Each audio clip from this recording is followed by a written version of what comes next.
Hey guys, Stealth here. Today I'm doing a deck review. This is an ANZAC Motorized deck, but before we have a look at the deck, first an announcement. With the DLC 3 that's been fully released, all the deck codes that I had in my mailbox since before the patch came out, which I think is 3 or 4 days ago, have become invalidated. I cannot use them, I cannot import them, I cannot look at them. So if you want to have a look at your deck, send it in through the link down in the description below again, and I'll have a look at it, because the deck codes that I received earlier are somehow invalidated. Something happened in Wargame that made me no longer able to look at them.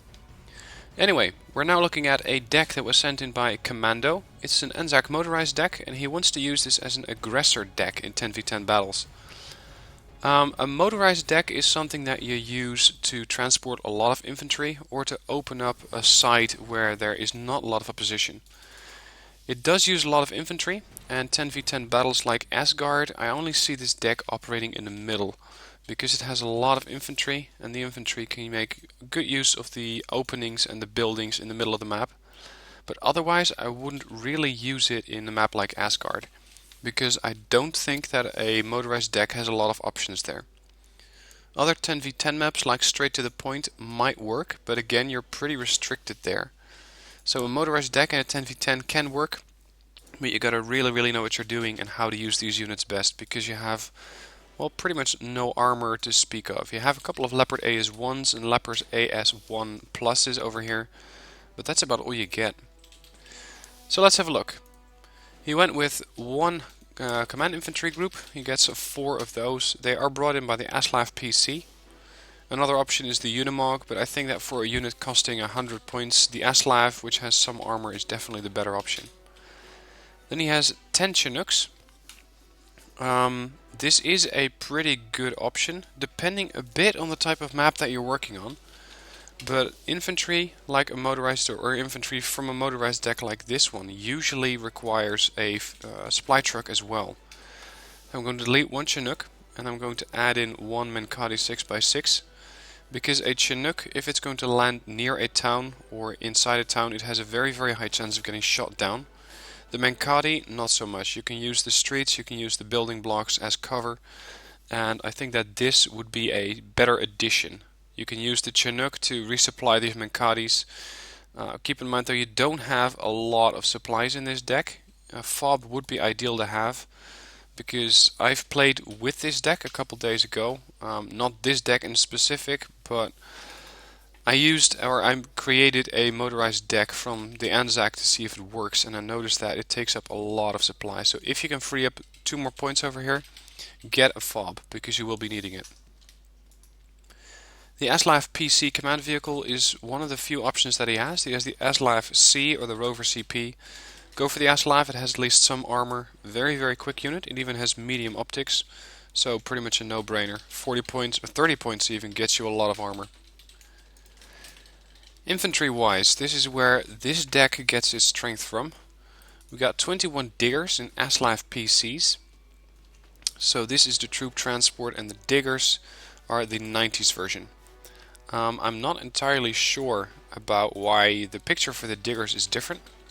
The Commandos use the same image. If you look at the image for the Commandos standard and the Commandos 90, but it seems that the diggers between 1975 and 1990 grew a beard. That's all I can see in this image.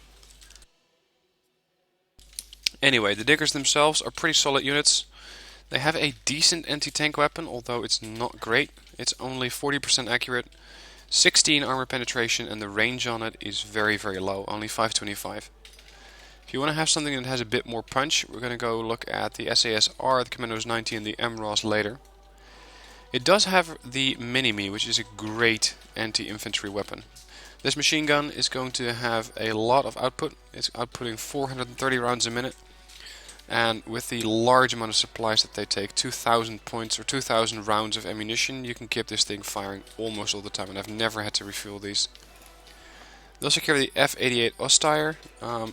Decent weapon, although I think there are some other units which make better use of it, like I believe the SASR or the Commandos make slightly better use of it. Their accuracy is better, but overall for 15 points you get a pretty decent unit. He's taking these at veteran. Still gives you 21 units. No need to fall back to 26. That gives you way too many of these guys. And depending on the type of engagement you're going into, you might even consider going with another card of commandos, and possibly having those as a slightly lower veterancy than going with another card of diggers, because this gives you a ton of infantry. Next up, Emra, Fire Support Squad. Has the Carl Gustav M2.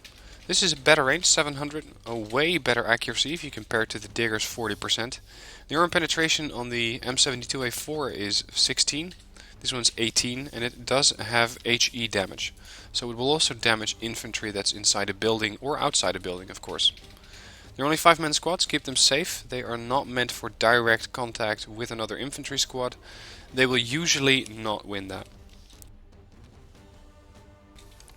He again has a very high amount. He went with 21 at hardened.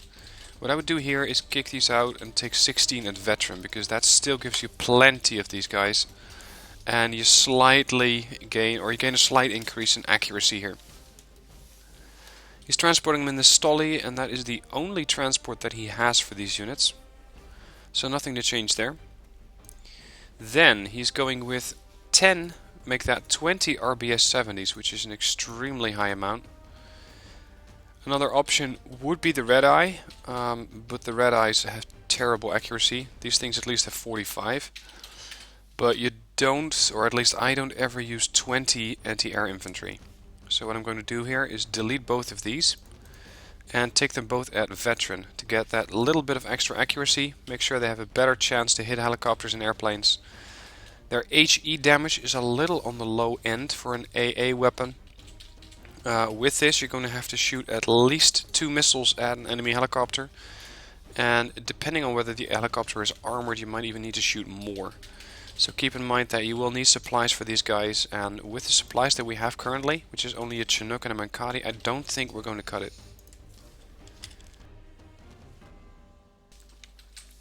Then he has the SASR, brought in a Chinook, possibly for an early land grab. This is definitely something that you can use for in a 10v10. The problem I have with the SASR is that I don't think that they are worth 35 points. For 35 points you also get, I believe, Royal Marines or SEALs, which are extremely more capable at what they're supposed to do than the SASR. The SASR do have a nice weapon, the AUG Para. 60% accuracy, 30 on the move. M60E3 is not a bad weapon. You're going to see that it is, I don't think, or probably not as good as the Mini-Me, although the Mini-Me has slightly less accuracy. That might be better on the SASR because they're an elite squad. But the rate of fire is slightly lower, although their suppression is slightly higher. I'm not an expert in machine guns, so let me know what you think about these weapons. Next up, Commandos 90. These are going to be nice units if your diggers cannot really penetrate the armor or cannot do damage to armored vehicles quick enough. You don't get that many of them. He went with 10 at elite. What you could do here, although it's going to make your units slightly more expensive, is delete this card of diggers, delete the card of commandos, and go with 2 cards of Commandos 90 at veteran. It gives you 32 of these guys, and it makes shock troopers pretty much your line infantry. But I think that he has these diggers in here for a reason, probably just to capture as many buildings as possible. I don't think it's the most cost-effective option. So what I'm going to do for now is delete the Commandos 90, delete the diggers, and we're going to bring in the Commandos 90, 16 in the Stolly and 16 in the Aslav. This is one problem though that this deck runs into. I have noticed that when I was creating it myself, you simply don't have enough vehicles. That is why the SASR have to come in a Chinook. You don't have enough Aslav PCs or Stollys, you just run out of vehicles. Anyway, with that, it only leaves the Assault Pioneers. He has 10 of these, definitely good units at veteran. I've used them lately and they have been very effective, especially with their higher veterancy. They're not going to be as panicked as your normal units would be if they were at hardened or lower. They do have a napalm weapon, but it's not a good range. You're going to fire this pretty literally next door. You have to be right next to the building block you're engaging, Or of course if you're doing infantry and infantry warfare in forests, you can also use this. Next up, support. He has a ton of units here, or at least a ton of points sunk into these units. 16 tracked repair FSAs. And these FSAs carry the Rapier missile, 3500 meter range, decent accuracy of 60%. I would like a missile that has slightly more range, and I would like a vehicle that has a slightly better off-road speed, because 35 is just terrible. They only cost you 50 points though, and he has both this one and the other variant, the standard tracked repair, which has a better range against helicopters. But still, this is where not only the ANZAC, but I feel the entire Commonwealth is lacking in anti-air missile defense. So going with these guys at trained, I think, is not the best option. I think you want to have all of these at the highest veterancy, because that still gives you a ton of units. So 2 of the Rapier FSAs at hardened, 2 of the Rapier the standard tracked repairs, and then 1 card of mortars. I'm not sure if he had 5 or 8, but I'm going to go with 8 because that way you can deploy more fire. You have a lot of rounds on these guys, so you don't need to resupply them as much, and the dispersion is not something you really want to increase on mortars, or at least I wouldn't want to. The other option is the M108. It is not the best artillery unit, and especially considering that he doesn't have a fob. Now, these things have pretty terrible range for an artillery unit, only 11,200 meters. Dispersion is not great. Rate of fire is, well, it's not terrible, but 5 is pretty average. I would not ever use this unit. I would definitely go for mortars and use those to support my infantry. Then he has a very high amount of tanks. 95 tanks in this deck, which I think is way too many, because your strength is going to come from infantry. So what I'm going to try to do is kick out one of these tanks, and that should give me 2 more points so I can invest into a fob. 16 Leopard AS1 pluses, make that 32 actually, and then 42 Leopard AS1s. If you compare these, you're going to see that the Leopard AS1s are really not very good tanks. They are only 35 points, which makes them as expensive as the SAS are. 8 frontal armor, maneuverability is pretty good, 65, and they do have medium optics, which is not something that you usually see on a tank this cheap. But their accuracy is low at 35% or 30 on the move. Armor penetration is only 11. So what I'm going to do is definitely delete one of these cards, and that even gives me 3 points. With this, he still has 74 tanks in his deck, so I believe that Kommando should be well served with all of these tanks. You could even argue that you could kill off 1 more card of these Leopard AS1s and you don't really need to be worried. He also has the Scorpion 90s. I really like these units lately because they are very cheap support units. Only 30 points, and they can support infantry as they are dealing with other infantry. So suppose you're trying to take over a town, you find quite a bit of infantry, for example legions in there. You have a couple of Scorpion 90s surrounding the town, or at least near the town, and you can use these guys at medium to short range to engage those infantry units. They're only 30 points, as I mentioned, and for 30 points you don't get a lot of armor. 2 front, 2 side, 1 back and 1 top, but you do get a decent rate of fire, 7 rounds a minute. Good accuracy, definitely if you compare it to the Leopard AS1 with its only 35. Armor penetration is even higher than the one on the Leopard AS1, but you don't get the armor. Only the Leopard AS1 has 8 armor and this one only has 2, as I mentioned. So what I'm instead going to do is rely solely on my Leopard AS1 pluses and my Scorpion 90 and delete this card as well. Now we're going to go back into logistics, get the fob up and running to make sure that these guys can keep taking supplies and keep going towards the infantry to supply these. Because Carl Gustaf M3s, assault pioneers will be heavily in contact with the enemy and will need resupplying as well. The Carl Gustaf M3, as I mentioned, is very expensive to resupply. These things don't eat supplies as badly as ATGMs do, like the Milans, but they're not cheap to run. By the way, he does have the option to bring Milans. I don't think they are a good match for this deck. You do get a very high amount of them, but they only have 35% accuracy, 7 armor penetration, and their range is pretty terrible. By the time that that missile hits, the tank is already going to be in range, so that's why I didn't really cover the Milan.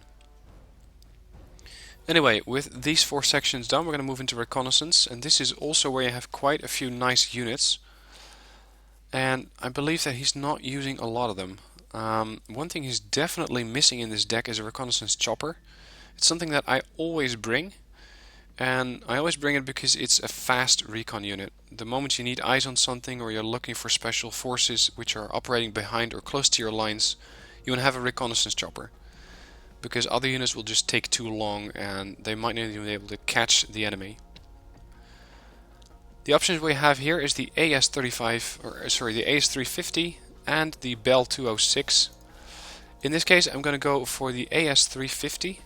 Reason for that is that most AA missiles carried by infantry have an an HE value of 4 to 5, and that means that this AS350 will survive. This Bell 206 will not. It only has 4 strength, so that means it's going to get shot down very, very quickly. It is not as fast as the AS350, and while you do gain a minigun, I don't think that that's worth it. So let's add 8 of these AS350s. Then he has 1 card of NZ SAS. Good choice. You want to have a couple of these ready to go. He could transport them in a Unimog, but that's only if you want to use these as more infantry. Don't think that's really what he needs, because this deck already has plenty of infantry. So 1 card of the NZSAS in a Chinook to make sure you can deploy these pretty much anywhere on the map, and they start off at Elite. Because you're a motorized deck, you get an XP bonus to this section. Then he has 10 Parenti units, exceptional optics, very, very quick, absolutely no armor. 10 strength, but that is still meaning that 1 tank is going to one-shot these things as they appear. They are nice, however, to support your infantry with the grenade launcher.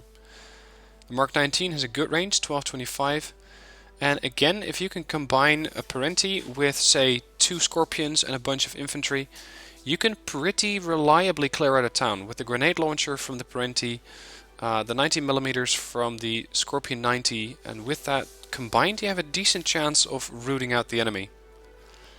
Another unit that could be useful here is the Aslav S. It also has exceptional optics, but he already has 2 of these cards, which I think is enough. The one thing that the Aslav S does have over this unit is that it carries some armor. 2 front, 2 side, 1 back and 1 top. Autonomy is 1,000 kilometers lower. Let that sink in. This thing has an autonomy of 1,600 kilometers. That means it can traverse the map probably all the way towards the enemy cap and back, and probably still have fuel to spare. Of course, we're not going to do that because it's still a reconnaissance unit. You don't want it to have to drive all that way. The Aslav S, I don't think it is that useful in this deck, but the Aslav 25 might be. Because these cheap units have a Bushmaster, good optics, high off-road speed, some armor, and I think that they could be an interesting asset in this deck. So we're going to take 1 card of those at Veteran, because the other units in here are not that interesting. The Ferret Mark II is absolutely terrible. Well, that is the weapon on it. The M1919 machine gun has very, very low accuracy, low stabilizer, pretty low range, because at this range you're already going to be in range of some of the machine guns and the AT weapons of infantry. HE power is low, they are small, their optics are good, medium stealth, but I would not use these things. Moving on to vehicles, he has some interesting choices here. I'm not sure why he went with the Ferret Antax. The Ferret Antax do carry anti-tank weaponry, but it is a terrible anti-tank weapon. These ferrets have the Antac with 35% accuracy, 10% stabilizer, so don't even consider firing these things on the move. Low range. If this thing gets to within firing range, it is already going to be dead, because 1 tank is going to fire once and kill off this unit. The armor penetration is not bad at 20, but they are just terrible, terrible units. So I'm going to quickly get rid of these guys. If you want to have an anti-tank vehicle like he has in this vehicle, the TOW 2, unfortunately they don't have as many of the TOWs as I would like. They only carry 4. It is pretty much an ASLAF 25, the one that we saw here, combined with a TOW launcher. That's all you're getting. And they are a good deal more expensive than the ASLAF 25 Reconnaissance. So keep in mind that the only thing that you're getting here, let's see, is poor optics. You get some more accuracy on the main gun, 10% and 5% stabilizer, 1 more armor penetration, rate of fire is the same, and you get the TOW 2s. So you're paying 30 points for TOW 2s, and you only get 4 of those. So keep in mind that if you have a lot of tanks, you're going to have to come up with something else, because these things are not going to save you if you have a tank push against you. What I'm missing in this deck is the Vickers Mark 11. These have been introduced in the DLC 3, and I really love these units. Very fast, both off-road and on-road. Some armor, great accuracy even on the move. They're firing at almost the same accuracy as they would if they were sitting still. 17 armor penetration, very high. 3 HE power, not bad, and 8 rounds a minute. I'm just going to take 26 of these because I really like these units, and if you have a push with a motorized deck, these things are just as fast as all of your transports. So you can make a column of the transports, some reconnaissance units like the ASLAF 25 or the Parentes, and some Vickers to top it all off. Of course, also bring some of these ASLAF 25s because you want to have the Bushmaster. The only thing that ANZAC misses in this quick setup is AA. These things are going to be lagging behind at 110 kph, so if you want to have AA in your convoy, I'm going to call it, make sure you bring some RBS 70s which you can quickly offload, but keep in mind they will not fire as they're inside the vehicle. So that's the vehicle tab done. One unit that could be interesting here is the Jeep M40. Reason for this is that it has a pretty decent weapon for only 10 points. You get the recoilless rifle, 30% accuracy, so you're going to hit about 3 rounds, but with 12 armor penetration and a good rate of fire, these things can pop in unexpectedly, fire off 2 or 3 rounds, or say 5 rounds and hit 2 or 3 of them, and possibly kill some units which are slightly or way more expensive than they are. So if you want to set up more ambushes, go for the Jeep M40. Rover Wombats also carry this weapon, or actually they carry a slightly upgraded weapon, so looking at this, the Wombat is slightly better off-road speed. Half of the autonomy, but that's not really that important, 500 is plenty. They carry an even lower amount of rounds. Armor penetration is 2 higher, but yeah, I think that the Vickers still way outclass these guys. Helicopter wise, the only thing that you can take in this deck is the Bushranger. Not a great helicopter. They do fire these heat rocket pods, which can be very annoying. You can kill high-end tanks, and I mean 170 point tanks, if you have enough of these things. Because heat rockets are always going to do the same amount of armor penetration damage, so even a T-72BU is going to die to these units if you fire enough of these rockets at them. They have a good accuracy, so they have a good chance of having these things actually hit.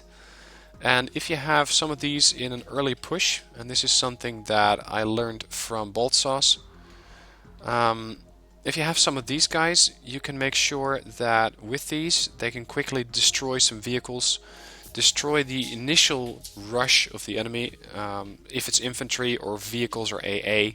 It doesn't really matter, these things are 45 points, you just need to delay them so that your fast column of infantry can arrive. I don't think though that you really need 16 or 32 of these guys, so I'm going to delete one and see where we can spend those other 2 activation points. If anywhere, that's really the question. I think we're going to have to spend it on reconnaissance. The question is, can we bring enough vehicles? Norforce are cheaper reconnaissance infantry which you can deploy across the map, but I think that NZSAS are going to be better, because they have that 30 kph traveling speed, which makes them much faster than the Norforce at 20. So let's just bring another card of those. These can be used as reconnaissance infantry as they're designed to do, but you can also use them in towns because that submachine gun combined with that shorty and an elite level of training and an elite level of veterancy is definitely going to do a lot of damage to infantry. The other point I'm going to spend in vehicles. This one, the Milan carrier, pretty terrible unit. The ASLAF 25 FSV. I think that we're going to have a lot of these. The difference between the ASLAF 25 fire support vehicle and the standard ASLAF 25 is that the Bushmaster, I believe, is slightly better. Hang on, this is weird. I cannot find any difference here actually. Same range, same accuracy, same stabilizer, same HE power, armor penetration, same rate of fire. That is weird. Okay, in that case, we're just going to go back to Reconnaissance and get another card of these guys. Just because they have that good optics and you want to have either a spotting capability for yourself or your allies. Next up, he has a lot of cars and airplanes. One card is the bomber. This is the napalm bomber that carries 6 of those 340 kilogram napalm bombs. Nice units if you want to deploy a large amount of napalm onto an area, but don't expect them to make it out alive because they have 0 ECM. They're dead slow at 750 kph. Turn radius is pretty terrible, so they're going to have to take their sweet time to get out of the enemy zone. So if you want to use these things in a heavily contested zone, make sure that you drop something, or you drop them on something that is either in your way or worth a ton of points, because they are 90 points. Keep that in mind. Then he has 4 trained Phantom 2s. Not the best air superiority fighter, but it is unfortunately the best that the ASLAV get. Sorry, the ANZAC get. You get the Phantom or you get the Mirage 110. Mirage 110 has slightly better stats and accuracy. The missile has a lower range, but the same accuracy and lower HE power. ECM is 0%, so any missile fired at this thing will hit. Turn radius of 320 is not bad. Speed is decent, but the air detection is only good versus exceptional. 10% ECM. The one thing that I would do is switch these out from trained to elite, where they get a significant accuracy buff, and hopefully that's going to allow them to actually hit some more airplanes with those Sparrows and the M9Bs. Next one is, oh wow, it is the other fighter. I hadn't expected that one. I don't think that we really need that additional fighter. These 3 fighters should be enough. So let's see what we can spend those 5 points on later. He has the Hornet in here. Nice bombers.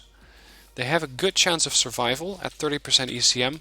You get 3 of them because you're not in a coalition with anyone. You get an availability bonus. These 500 kilogram bombs are effective against pretty much anything. I found that they are not great at wiping out infantry that has been entrenched in a building. But if you drop it on top of a vehicle which is not heavily armored or infantry out in the open, these things are going to outright kill them. Then, of course, the classic for this deck, the F-111C, 8 1000 kilogram bombs. Definitely a must-have if you're using this deck. You can just carpet bomb an entire area and wipe out anything that gets in the way, so long as it's not a tank. Vehicles, AA units, infantry, pretty much all of them just roll over and die when they see this thing coming and dropping their bombs. So that gives us 5 more points, and the one thing that we don't really have in this deck is high anti-tank capability. We don't have any TOW 2 helicopters or Hellfires. We do have TOW 2s in this section, but not many. Reconnaissance don't have any high anti-tank capability. Of course we do have the Vickers, but it's only 17 armor penetration. And infantry is not stellar either. Only 18, 18 and 20. So what I'm going to do here is get the Kehu, which is a great anti-tank sniper. It has a good base accuracy of 60%, 30 armor penetration, and with this is going to be our main weapon to deal with heavy tanks. This is going to be the unit that you call in when you're dealing with tanks which are in the range of, say, 150 plus points. So with that, that's the section done. The only section that remains is Naval. Bit of a mixed bag here. We've got a couple of Perrys, some LCUs, STRB-90H, coastal supporters, ASM helicopters, and a couple of F-111Gs. In this situation, I think that you're going to be too busy micromanaging your infantry. So I'm going to try and build a naval section that is going to be micromanaged light, where you don't have to micromanage that many units. You don't want to have to micromanage these SCB-90s, the helicopters, the Perrys, and your infantry and whatever other units you have fielded. So I'm going to make this an Air Force anti-ship deck. Let's see, anti-ship aircraft. We're going to take everything which is 1000 kph. So the tram intruder does not qualify. Taking the CF-18 ASUW, the Super Hornets, 2 of those. F-111Gs we have. The other units are slower and I believe not as capable. The one thing that we could be using here is the Block 15. I don't really like them because their range is only 4500, so they're going to have to close into the enemy ship quite a bit before they've actually fired these missiles. So the other units that I'm going to bring here is anti-ship artillery, as it's classed, in the form of units that fire the Harpoon, which is the Sea Buster, 3 of those, and the MOBA. Fires 4 harpoons at 70 points, get 4 of those. So if anything gets near a naval zone, you can destroy it with the Sea Busters, resupply at your FOB or at the logistics choppers or logistic Mankatis. So that's the way I would go about setting up this ANZAC Motorized deck. A bit of a coincidence that someone sent me this deck just after I have tried it. I'm not going to put that replay up just yet because it's not that good. But I might be trying out this deck in the coming few days and let you know how it performs. With that, end of the video. Let me know what you think about this deck. Again, any deck that has been sent in, say, 2 days later than 2 days ago, I can no longer read, and unfortunately all of the deck codes on the channel for all of the videos have been disabled. Somehow it doesn't work anymore, so you're going to have to rebuild the deck by just looking at the pictures, seeing what kind of units I have in there, because I will not be spending my time on rebuilding 50 to 80 deck reviews and getting all those deck codes out again. That is something that you can perfectly do, and it'll teach you how to build these decks and how to assemble them. So with that, I hope you liked watching this video. If you did, don't forget to give it a like down below. Subscribe to the channel if you haven't already, and if you want to try this deck, the deck code is in the description down below. This deck code will work. Sometimes the browser may copy some additional hyphens, so those are those little stripes next to the 0 on your keyboard. If you see that happening, make sure it doesn't allow those things into Wargame, because that will invalidate the deck code. Anyway, hope you like watching this, and I'll see you next time.